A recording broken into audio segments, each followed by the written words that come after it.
Okay, welcome everybody to Friday afternoon at the Manor, and we have a wonderful, inspirational speaker today, and which we'll hear more about from our delightful host, Susan Johnson. Over to you, Susan. Thank you. Thank you, everyone, for coming. We welcome our special guest, the Reverend Dr. Charles Fensham, who is the author of Misguided Love, Questions and the Rupture of the LGBTQI2 plus people, which is, everybody who the church needs to consider everybody else, those people anyway. So welcome, Charles, please take it away. Thank you, and thank you for sharing with me today. I thought I'd start with a prayer, and then I'll tell you a little bit about what I'm going to do in this time that we have together.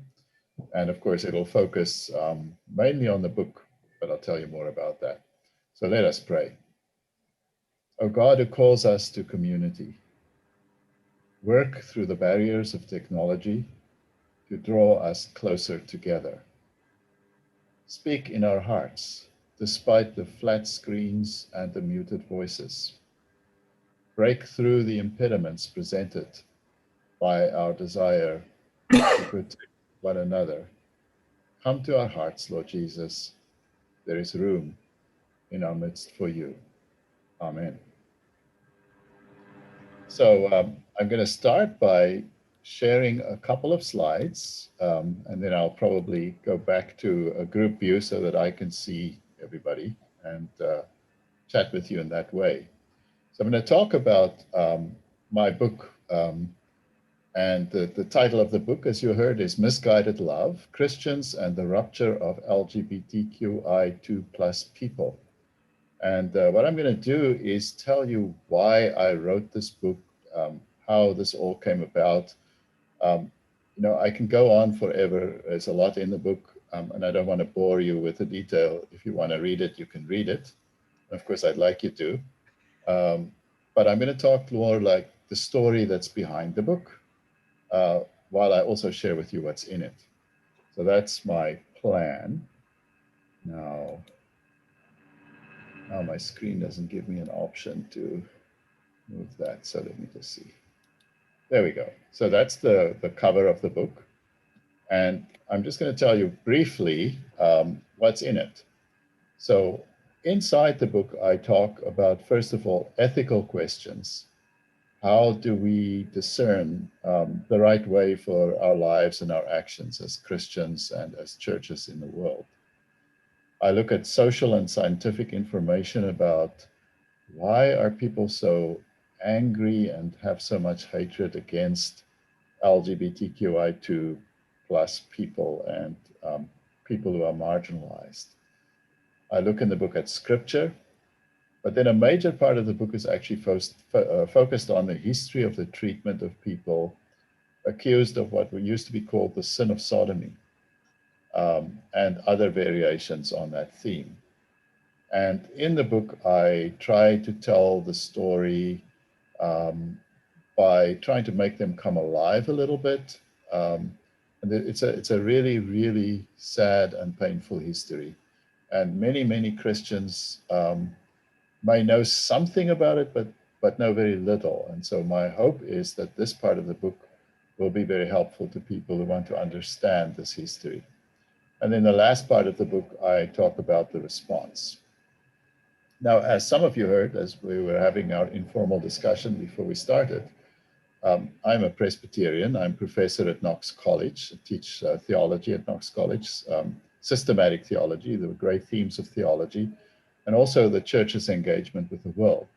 I also happen to be gay, and so these things intersect. And so the book, of course, is born out of my advocacy in the Presbyterian Church for the full affirmation of LGBTQI2 plus people. I'll tell you more about that as well as we go along in our story. I'm going to stop sharing my screen. I'm just going to go to the next one, just to show you a picture. I want to go right back to 1972. I'm the guy with the green coat there. Picture of my family. and step uncle and aunt. And I grew up in South Africa, as you probably heard from my accent, white boy in South Africa. And I'll tell you a little bit about how this kind of intersects with the story of the book, this piece of history. So now that I've done that, I'm just going to go to a gallery view so that I can see most of you at the same time. So what I'm going to do is tell you some stories about how I came to this point of doing the research for this book, which was published in 2019. And I have to take it right back to the days of my youth. And I hope by telling you the story, it'll be a little more interesting than to sort of go on and on and on about the content of the book. So as I mentioned at this picture that I just showed you, I grew up in South Africa, privileged, white. My father was a professor at the university. I ended up going after high school to University of Cape Town, and I studied architecture. And one of the assignments we were given in our first year, just around Easter time, was to go and find vernacular architecture. So architecture developed in the southern part of Africa, and to just study and draw it and bring it back to class and then discuss it in class. So a friend of mine and I, two of us from the class, decided that we would go and visit a mission station that was created by the Basel Mission. So the Basel Mission was a reformed mission society that sort of came from the Rhine Valley area in Europe.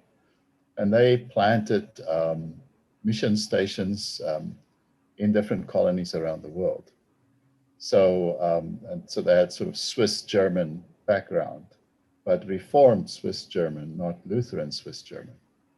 So, so we went to this so-called mission station, which in apartheid South Africa was made up of people of color. I'm not going to say a lot about the classification system because that'll take too much time. That's maybe a topic for another discussion. But so the people who live in this community live in these little houses that were made of adobe and thatch. And they have a church. It's sort of in a mountainous region, and it is absolutely gorgeously beautiful. We headed out there in a borrowed car with a little tent. And as we got to this community, at this time, by the way, it's apartheid. White people are not supposed to be with black people in their community or colored people in their community. But we found this campsite and there was no sign up. So we just pitched our tent in this little campsite and went to sleep that night. When we woke up the next morning, we heard noise all around us. And as I poked my nose out the tent, there were tents and trailers everywhere around us. People showed up throughout the night for the Easter weekend to come back to the community. And of course, they were all people of color. And the first thing that happened is the guy right opposite my nose called me over to his trailer and he said, "Breakfast is ready, come and have breakfast." And so we crawled out bleary-eyed and we had breakfast and we had a life-transforming experience as two 18-year-old white boys suddenly being really engaged as equals in a community of color. And this changed my life. It just made me see the whole apartheid system, the political system, for what it was, for its exploitation, for its cruelty, for all the darkness that it represented. So for me, this was a very, very big moment. At that time, I didn't even quite know what it meant to be gay. I heard of something like that, but I was kind of clueless. Sometime later, I met a woman who was a wonderful friend. We decided to get married. And so we were married for 30 years. We had 2 children. I became an ordained Presbyterian minister eventually after making a few turns in my studies. But I also became very involved in the anti-apartheid movement, particularly something called the End Conscription Campaign. which was about military conscription, which basically forced white young men to police the black population with arms and with a lot of violence. At some point during that time, I was appointed as a professor at the University of South Africa, quite a young professor at the time. I had an office there, my books were there. I also had a part-time ministry in a local Presbyterian church that was joint with the Anglican church. And one day when I got back to my office, I unlocked the door, and when I got inside, all my books were thrown in the middle of the office in a big pile. And all the books that were related to the end conscription campaign that I was working on were confiscated and gone. A day later, after we packed all the books back into the shelves, a police captain that I'd never seen before walked into my office, sat down, invited himself in, sat down, and told me that he knew where my mother was, where my father was, where my sisters were, and he just wanted me to know he knows where they all were. He didn't make any other threats, he just got up and walked out. But the message was delivered. A few days later, I heard from a friend of mine who worked for Siemens, who's a big electronics company, and he asked if he could come and see me. He came over and he said to me, at Siemens, they have equipment to check your phone connections when they speak to you on the phone. And he just wanted to let me know my phone is being tapped. People are listening into what I'm saying on my phone. And so, the screws were on. And eventually, Marina, my former wife, and I moved to Canada because things became really difficult for us in South Africa at the time. So this little background information is to say something about the world that I came out of at the time. So I arrived in Canada in 1988. What happens in 1988 in the United Church of Canada? Anybody want to say? We'll call it emancipation. Yeah. Yeah. So, and what happens in the Presbyterian Church in Canada at the same time is a whole bunch of people leave the United Church and join the Presbyterian Church because they're not happy with the decision of the United Church. By that time, I had pretty much figured out I was gay, but I also felt I'm married. I really care for this person that I'm with.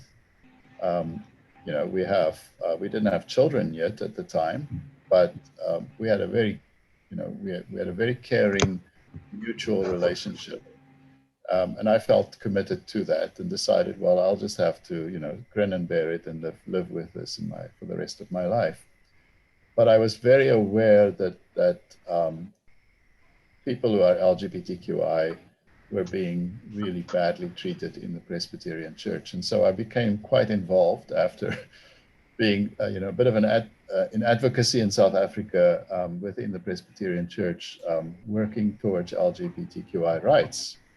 But we had a major setback in 1994, when a report from the Doctrine Committee, which was supposed to be simply a report for study on human sexuality, was suddenly moved and approved basically as a statement of the church on, how sex should go in Christian lives. And it was not affirming of LGBTQI experience. And so we went through a very long and difficult period within the Presbyterian Church around people not even wanting to talk about the place of LGBTQI people in the church. And some churches said a don't ask, don't tell, or we'll just close our eyes approach. Those were the best places. Now I guess, was it Peter? Peter was telling us about being involved or knowing about the case against Darrell MacDonald, a gay minister who was basically his presbytery approved his ordination and induction. This was appealed to the General Assembly, and he was removed from his pulpit. He became a United Church minister.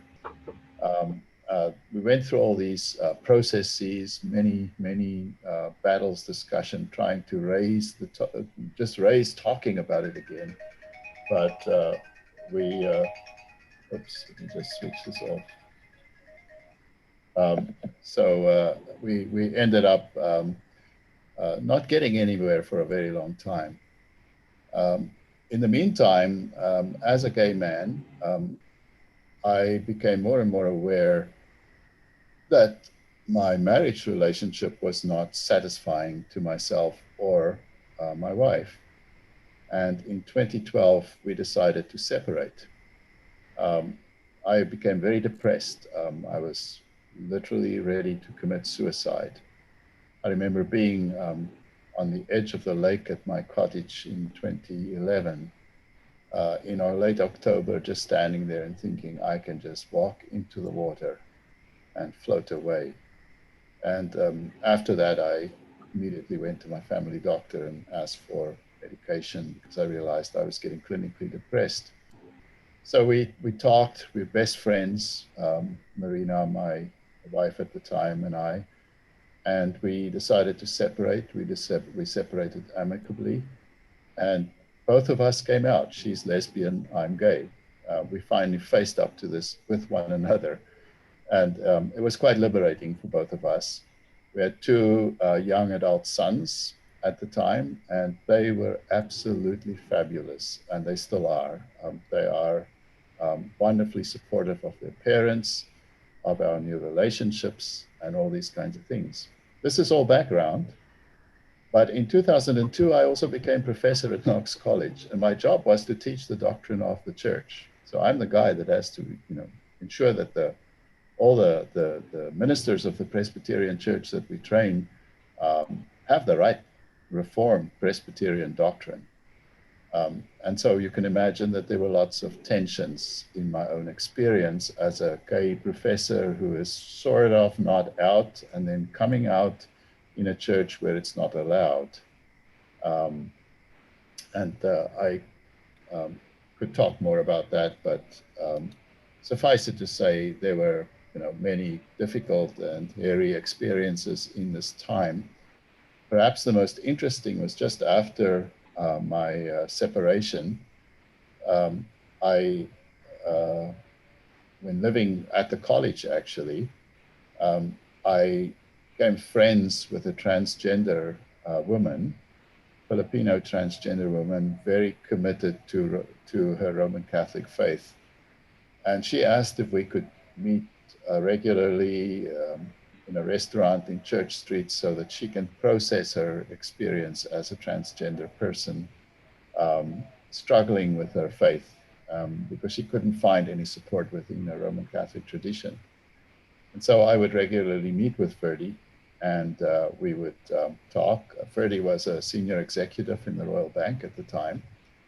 A student stalked me and then wrote a letter of protest that a professor from the university could be so bold as to dine with somebody that looks suspiciously transgender. This letter was sent anonymously to all kinds of people, including many of the ethnic communities within the Presbyterian Church. And this led to all kinds of troubles that needed to be sorted out over time. I survived, but it was only just. So these things are the background. So you can imagine that around that time, I realized that within my own community, I needed to speak out and do something beyond, the sort of background discussions and, motions and things that we were working on. So I had a sabbatical coming up and I started actually doing research on the history of the treatment of people who were considered to be unacceptable within the Christian church from its earliest times onwards. And there were different words and ideas associated with this. And I tried to figure out, first of all, why are people so worked up about it? Why is it so difficult for people? I'm still puzzled by that, actually. Why is it so difficult for people to simply be kind, and accept people for who they are and embrace and love them. Isn't that at the heart of our Christian faith? It just didn't make sense to me. And I tried to figure out where this all came from. And I think I did, to a large degree, get to understand the history of this, the history of ideas and the history of emotions that goes with that, that led to this end result. So the center part of my book really deals with that history. Going back to a guy called Philo of Alexandria.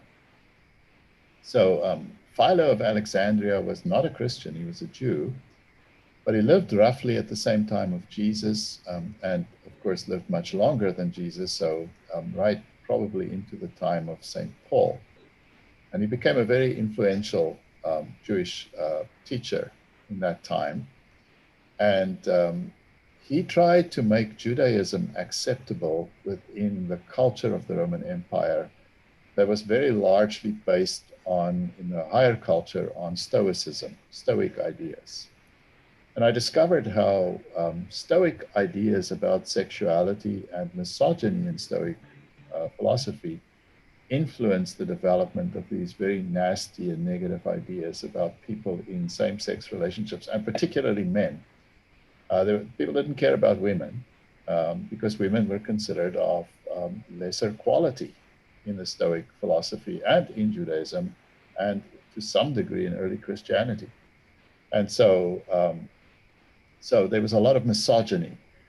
And the big complaint seemed to be that came up that, if a man is in a relationship with another man, one of the men is turned into a woman-like character, and this is simply unacceptable in the cultural view of the Roman world at that time. Now, they laughed at it. They thought it was, it was comical rather than something that needed to be dealt with by the law. But then through Philo's insistence, and then later Christianity and its influence in the Roman Empire, these ideas became ideas of law. There used to be same-sex marriage in the Roman Empire. There's a debate on exactly what this meant, but we know for a fact, and we have the documents, that it existed. It's probably men who married a slave that they loved very much.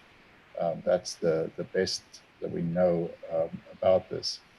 But some of the earliest Christian emperors, and you can read about that in my book, actually banned same-sex marriage. And they didn't give reasons from the Bible, as people would do today. Their reasons were, it's an offense against the natural relationship between a man and a woman, because it turns a man into a woman. This was a misogynistic motivation, was at the core of these ideas. So all these things I try to discuss in my book. And I kind of learned as I did the research about the history of harm, how people were harmed, how people were eventually tortured in the name of Christ, how they were burned alive publicly in the name of Christ, how some people accused during the Spanish Inquisition had their genitals cut off, hung around their necks, and they were paraded naked down the street while people cheered in the name of Christ and then hung upside down until they died. I learned about Geneva, where the Reformation, at least the Reformed version of the Reformation, took root, where Pierre Canal was tied to a wheel and beaten with clubs until every bone in his body was broken and he died. A woman was held underwater until she drowned because she was a lesbian. All this history I discovered as I read through it, and I realized that much of the harm that still occurs today have roots in this terrible, awful, terrible history in the history of Christianity that is so fundamentally against the teaching of Jesus. So my book was an attempt to tell the story, but also to challenge my own community, the Presbyterian Church, to think deeply about it and to change. So I think I'm coming up to almost half an hour, and I don't want to go longer than half an hour, much longer than half an hour. Give some time for you to ask questions and discuss. But just a few final thoughts. So one of the things I discovered as I looked at contemporary research is just how much harm is happening right here in Toronto.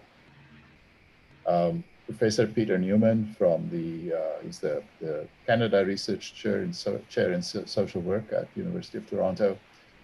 He and his team have done some research in religious schools in Toronto, including Catholic schools, publicly funded schools, where they found a tremendous amount of bullying going on, kids having suicidal ideation or LGBTQI.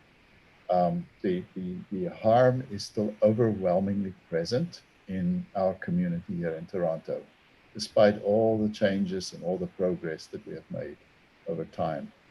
So I also wanted to confront my fellow Presbyterians with the reality of how our teaching and behavior as a denomination still creates harm and harms people directly, not just making them feel bad, but eventually even creating so much despair that people commit suicide.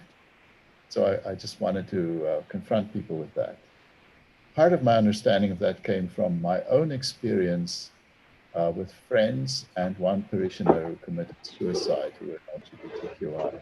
The first time I realized this was still in South Africa when one of my best friends, who was a philosophy professor at the Catholic seminary, who was gay, committed suicide by jumping off a high-rise building. And he left a note about his inability to bring together his Christian faith and his sexual experience and orientation. Later in my ministry here in Canada, I was called by a funeral director who was a friend of mine. And she asked me to come and see her. And when I got there, she told me that she had to arrange a funeral for a member of my congregation that he and his family mysteriously stopped coming to church a few weeks before, 2 or 3 weeks before. And she told me that this parishioner had committed suicide by hanging himself from a bridge. And he left a note. And the note specifically specified that the church should not be notified about his death. He tells the story of how a previous Presbyterian minister had told him that he would cure his homosexuality by marrying a woman that was arranged by the minister. The events eventually became overwhelming to him, and he committed suicide. So these things all alerted me to the real, profound, and painful risk that people are still under at this time. So these are some of the stories that led to this book. Finally, after many years of advocacy and work, at the General Assembly last week on June the 8th, the Presbyterian General Assembly passed 2 laws, one that creates marriage equality. So Presbyterian ministers are now allowed to officiate at same-sex marriages. And the second allows for the ordination of LGBTQI2 plus people. Now, this is just the beginning for the Presbyterian Church. There is much more work to do. And many of the things said at that meeting were really shocking and still represents this profound homophobia and nastiness, and some even lies, untruths that were spoken, all in the name of, being faithful to the Bible and things like that. So that's my story, and maybe we can open it up for some questions and discussion. Yeah, so Charles, well, that was wonderful, and certainly lots of thoughts and ideas generate. And so as we're looking to the floor for some questions, do we have any questions? Well, welcome, Jeff, and welcome, Patrick. Patrick's, I'm glad, thank you. I think it was Steve Steers who reached out and said Jeff was interested in connecting, and I think, good, I'm glad that we can certainly welcome I can know Jeff through Prime Timers, which is a wonderful gay men's group that's continuing to thrive even on Zoom. I think it's remarkable. Yeah. Remarkable. And so, do people have questions initially of Charles? Any thoughts? Or Peter, you look like you're leaning in for a question. Do you have a question? You're muted, Peter. Back to your comment about why people are so anti-gay. I wonder whether, at least for men, whether it's some degree of fear, that they wonder whether they see a part of themselves in this and they just don't want to have to deal with it. Yes, and so I have a chapter in my book where I look at different, I think these are all contributing factors to this process. There's some theories from evolutionary psychology that's quite interesting. There's work by the philosopher Kristeva on the feeling of abjection of something is dirty, you don't want to touch it, you don't want to eat it. That is, inherent to our human experience and our human evolution. There's theories by René Girard, the philosopher, literary critic, who argues that this is also a form of scapegoating, that scapegoating is a very old process in human society to deal with tensions that develop. And then there's all that we know today from psychology about internalized homophobia. That's kind of what you're talking about. That one.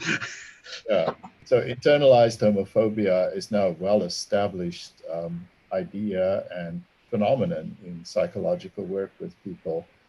And it is about people being basically growing up disgusted with themselves if they are gay or lesbian, and it's, if people don't integrate that into their experience and acknowledge their feelings and struggles openly and work through it, then it can become an excuse for actually taking it out on other people.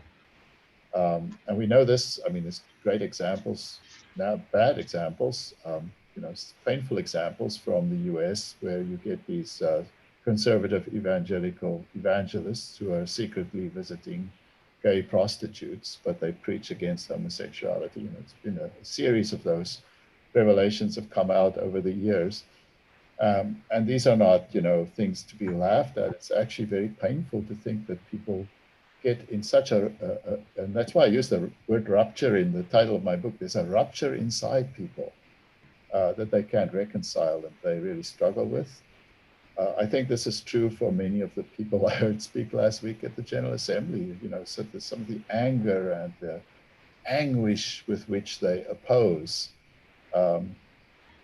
just oppose equality for others and say that they are being harmed because suddenly, LGBTQI people are okay. They claim this harms them. It doesn't make any logical sense. How does it harm somebody? But somehow, I think they really feel harmed. And it has something to do with these internal processes. So there's a guy called Jonathan Haidt, H-A-I-D-T is his last name. He's a psychologist in the US. And he's done a lot of research on topics like this, and his work has been very informative for me as well, because he talks about why people will develop ideas like this and react in this way. For example, he did a whole study on the difference between Republicans and Democrats in the US and some of the psychological processes that are going on in those communities. So it's interesting and parallel ideas and theories. That's a long answer, but yeah. Other questions for people? No? I'm just wondering about, what you said, that this view of gay men as being women, which ties into the prevalent feeling that women are inferior creatures. I wonder if that's a part of it. It's also, what I find, I started off in the Roman Catholic Church and left it in my 20s, but it's the sort of hypocrisy on the one hand, this is wrong, but we're going to go ahead and do it, but you're not supposed to know about it. it's just this very, very unhealthy mindset that people have been raised with. I'm just wondering what the way around that might be. Yeah.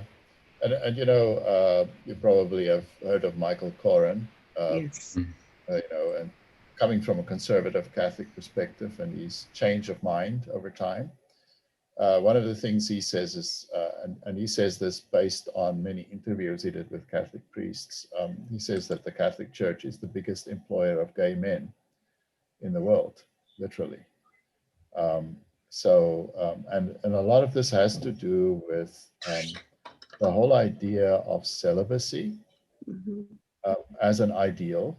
And in my book, I actually write about the development of this idea of celibacy because it is parallel to, it emerges originally in the time of early Christianity as part of Stoic philosophy. And I don't talk about here about, ideal Stoic philosophy, so the great Stoic authors who have a lot of good things to say, but the popular culture that evolved around Stoicism. One of the ideas was that to have the kind of passion that's involved in having sex with somebody else, enjoying sex with someone else, is not a good thing. It's actually lapsing to a lower state in your life.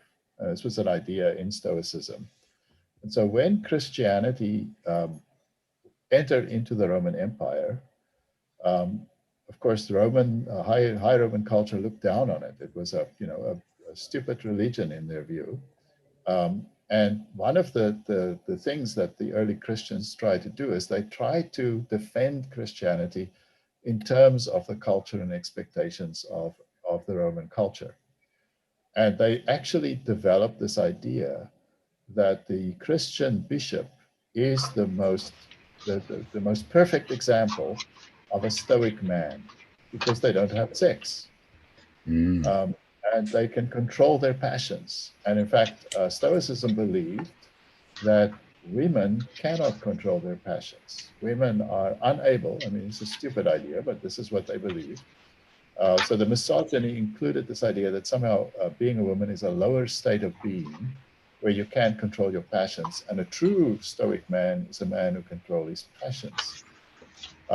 And parallel, one of the reasons for the development of this idea by the 3rd century is that initially a Roman man was defined by being a good soldier. So if you can say that you have fought some great battles and you won, you killed some people, you are a really impressive Roman man. And it was called the via militaris. It's the way of the military way of establishing your manliness, your manhood in the world. But then the Roman Empire started to collapse and they were losing their battles. Okay. And so Coming back. it became very hard. Coming back, but let's. Some time there. So it became very hard to establish that you are an admirable man. And so they shifted to this idea that an admirable man is not a good soldier, but a man who can control his passions, who has as little sex as possible.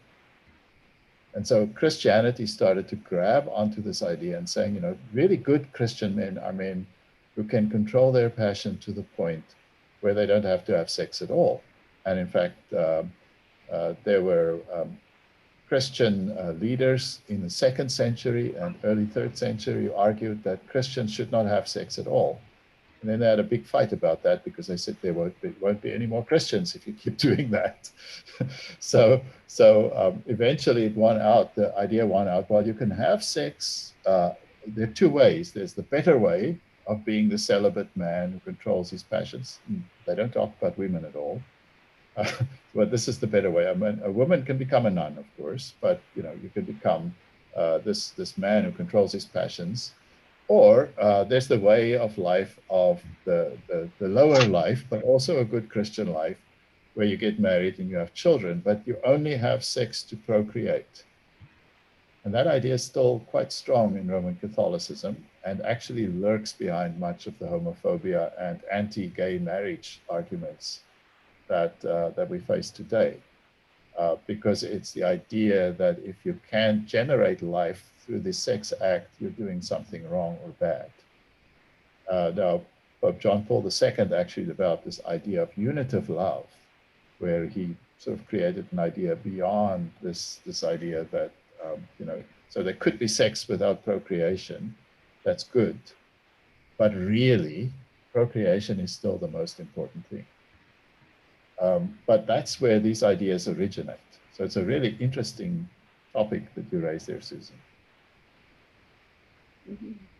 So many questions. There's a culture pre-Christian of the notion of offering a virgin to something to appease the gods, and I cite the example of Greek culture where they would send 10 male virgins and 10 female virgins to the Minotaur in Minos. I mean, which is so somehow this is not just a Christian idea, and so but we extrapolated it into Christianity.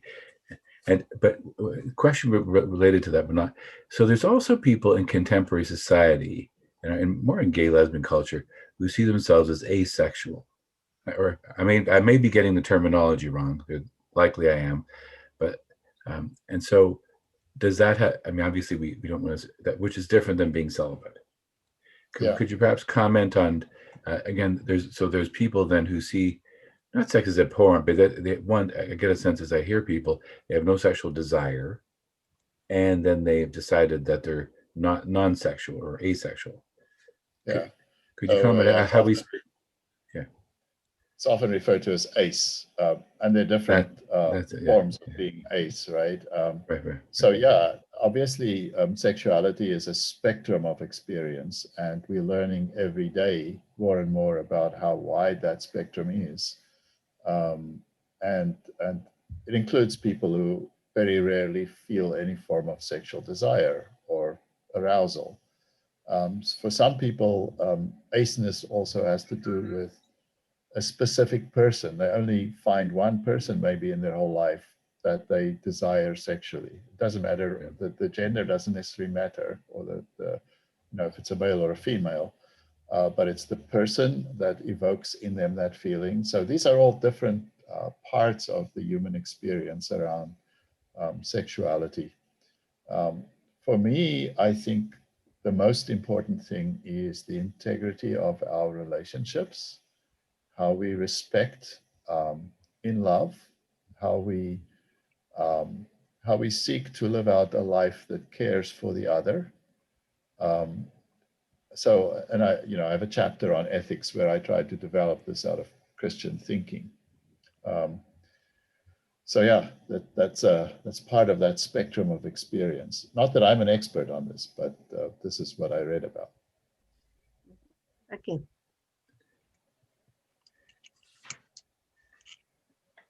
Other questions? I have a few more myself. So when you think of the journey in not only in the early Christian church, where we go from I call it vacillating between liberal thought to more conservative thought, which seems to be almost like a pendulum. Every era does this back and forth, back and forth. And you mentioned about the Roman Empire. Again, when we hold up the whatever we call Roman Christianity, but wasn't there other maybe more liberal expressions of Christianity, say in the Celtic Christian Church? I know they talked about male and female being equal. I don't know their insight about gay, lesbian, trans, bi, but the Cathars who we practically massacred in the Middle Ages, I think they were more open-minded as well. So do you get a sense that there have been periods in history where not the whole church, but pockets of the church have developed more liberals, not liberals, maybe not the word, open-minded stances? Yeah, there's obviously the history doesn't always, we don't always have records to help us really understand what was going on in people's lives. One of the great or the most important sources that I drew on in writing my book are actually the city records of cities like Venice, where a lot of people were killed, publicly burned, mainly for economic reasons, because they were afraid God would judge their city if they didn't burn the gays, basically. Because cities of Sodom and Gomorrah were destroyed, was the theory, because of gayness. It's not that what's in the story actually, but that's what people believed at the time. And actually, I do a whole thing on the word sodomy and how that developed. That came from Philo of Alexandria, not out of Christianity. But that being said, there are some snippets of information that tell us of something different. One of those is brother-making ceremonies. So in some of the ancient documents from both Eastern and Western Christianity, there are marriage liturgies that were contained in documents that also had brother-making ceremonies that were almost exactly the same as the marriage ceremony, but it was for two people of the same sex. Right. People hotly debate, exactly what that meant. Did it mean these brothers had sex or not? We don't know. We will never know, probably. But we do know that people recognized special same-sex relationships as an important part of Christian experience. Then there are examples of where it was more clear that in some parts of the church throughout time, such sexual same-sex relationships were actually accepted by some. One example is a story that we get from, I'm trying to remember the name of the famous French author and historian who traveled the world, but he was in Rome and he wrote in his diary about a moment in Rome when he was there when a priest had actually married several couples, same-sex couples, and then there was a great prosecution that came as a result of that, and they were all killed, including the priest, for doing this so-called awful thing. But it shows you that there were people who had a different attitude. We know from during the time of the Spanish Inquisition. The Spanish Inquisition is very interesting because one way to consolidate power was to, first of all, give the king and queen, Ferdinand and Isabella, the power to actually act on behalf of the church against people accused of sodomy.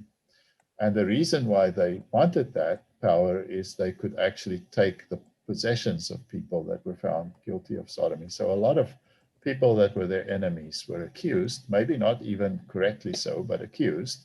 And then they were killed during the Spanish Inquisition, and their possessions then became part of the possessions of the crown. So there was an economic motivation. Same thing happened under Henry VIII in the UK, or at least in England, and not the UK. So, but Spain also reigned over Sicily at the time, and they had a whole inquisition going in Sicily against people accused of sodomy. And apparently there was a lot.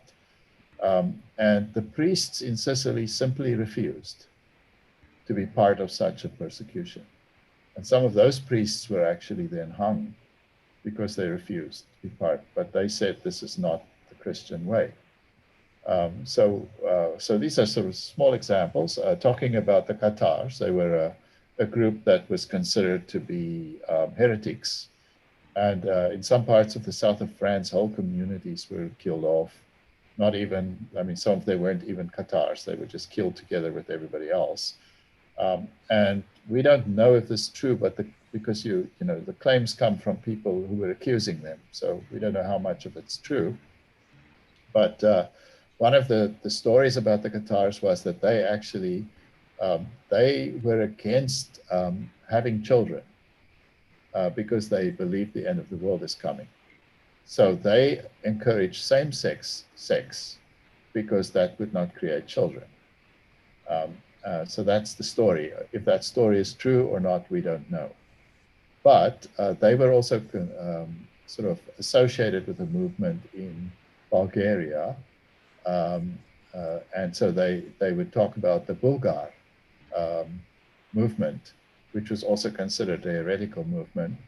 And the English word buggery, that became part of the laws in England under Henry VIII, actually comes from Bulgar.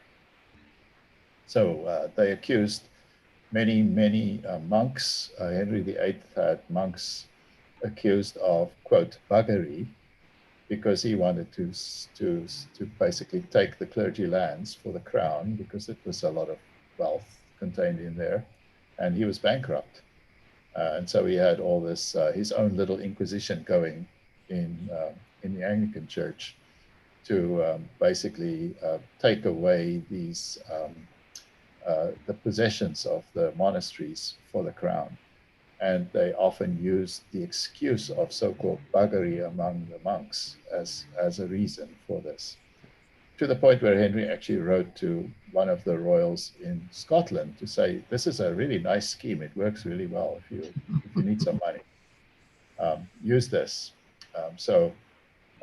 You know, there's a lot of, so besides these kind of motivations that were somewhat religious, there were also economic motivations. You mentioned towards the end of your talk about the youth of today still undergoing bullying. Can you expand on that? And I guess I'm wondering, you know, are kids today going through what we, or what at least what I went through 50 odd years ago, and have we not made any progress? Well, you know, I think as long as it remains okay for religious institutions to claim that they can have a homophobic perspective, and these institutions influence the framework in which kids go to school, it's going to be happening, right? So, you know, just think of what happened at the private boys' school, right? With these boys being assaulted with a broomstick. Yeah. Does that happen? You know, is there a dimension there? Not that I think that you know the teachers and the priests would encourage that, but if you are part of a religious organization that essentially teaches that you are disordered if you are gay, does that give some kind of permission in a very subtle way for that kind of behavior? I believe it does. I think you know, it lies at the heart of so much of what's going on, is that there is still a kind of religious defense. It's very overtly so in Africa today. You know, in countries like Ghana, where you know, it's illegal. Gay relationships are illegal. You can go to prison for it. Uganda, Kenya, Nigeria. In these countries, there is a big religious component to it. In fact, they played on the CBC a week ago. They played a clip where the president of Ghana was addressing the Anglican Church, saying, under his watch, you know, gay people will never be legal in Ghana. And what happened is they cheered, they clapped, they shouted with excitement at this announcement. So the religious support of these ideas is still plays a major role, I think. And we have it here in Canada. I mean, we just recently, the debates in the Catholic schools where they put up the pride flag. Catherine Wynne went to this meeting, and you know, one of the trustees of the Catholic school board said to her, well, you want to tell us that we shouldn't listen to our bishop that says don't do this? You know, and of course she said, well, you're getting public money, you know, so maybe you should saddle up and do this. But you know, you could see that there's still that kind of religious support, as was in my own denomination, in the Presbyterian Church, right up to last week. People could still officially say it's okay, and they still can say they can still discriminate, right? So what does that tell people out there who see and hear this, who are perhaps already uncomfortable with sexuality in general ways? It gives them a kind of basis for making these arguments, and one of the major reasons I wrote this book. Any other thoughts or questions? See, one came to mind when you were telling your amazing story about having breakfast, and the point was the food sharing that opened the door. I thought that was very powerful. Do you think there's potential for a liberation theology? I think there already has been, but maybe to extrapolate it to LGBTQ plus theology related to that. When you think of, when you table share, suddenly you break down the barriers, And when you think of what homophobia has been as a form, as a psychological, ideological form of apartheid, and how we're trying to break that down and be separate. I mean, I think we raise that when we think of the idea of there needing to be a village to be safe, and how that's expanding. And some people are saying that they're sad because the village is ending. Well, I don't think the village will end; it'll just keep growing in some form. It keeps changing where it is. But when you think of apartheid, do you think, in what we're talking about today, do you think there's a need then to perhaps expand uh, the village so it isn't just a physical location? It becomes more of a principle by which we live by. Yeah, I could only say yes, I do. Yeah. I think what I discovered over, between 1991 and this year, that I've been working on advocacy for LGBTQ people in the Presbyterian Church. In the end, theological debates go nowhere. When people hear stories of people's lives that they can connect with, or most importantly, when they have somebody in their family Mm-hmm. that that prejudice, it's very, very powerful. Mm-hmm. So in 1993, the year before the Presbyterian Church approved the very bad statement on human sexuality, it was circulated to different churches throughout the denomination. I read it and realized I could not agree with it. And in the Presbyterian Church, we have a of dissent. You have a right to dissent. In the Westminster Confession of Faith, chapter 3, it talks about freedom of conscience and the right to a freedom of conscience before God. And out of that came this tradition of the right to dissent and to record your dissent, which gives you freedom of conscience on the issue on which you dissented. So I decided, well, when it was before my local presbytery, I will have to dissent. And I realized that my little rural congregation that I was in, Southern Ontario rural community, mainly farmers, they need to know about this before I do it. And they need to understand why I'm going to dissent, because otherwise they're going to feel ambushed and happy and so on. So I actually invited the two sessions in the Presbyterian Church, the church councils, two churches, two little congregations, to join together in several weeks of study, where we studied this document. I shared with them the parts I agreed with and the parts I disagreed with, and why, gave them a chance to speak. And when we finished, typical Southern Ontario, nobody said anything. You don't know what they think because, you don't want to offend, right? So I was at that time still figuring out, as a South African in Southern Ontario, how to deal with these things. And I realized, well, I don't know what these people are thinking now, so I better ask them. So I said, well, I'm going to go around the circle. And first thing you need to know is, if you disagree with me, you're my friend. We stay friends. I will not be angry with you. I won't hold it against you. Just feel safe. But I would like to know what you think. You know now what I think. So we went around the circle. There were 14 people there. 13 of the 14 people each spoke and said things like, I am so relieved. They talked about a cousin, an uncle, a niece, a child. Each one had somebody in their family, and they didn't know how to deal with sexual diversity in their family, given that they did not understand the church's teaching and why the church is saying certain things and so on. And now they had some stuff to work with.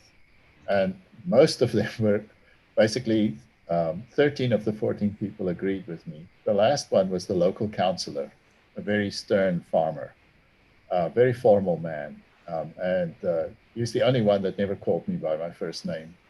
He looked me in the eye and he said, Dr. Fensham, you and I will disagree on this, but you need to know that I will always be your friend.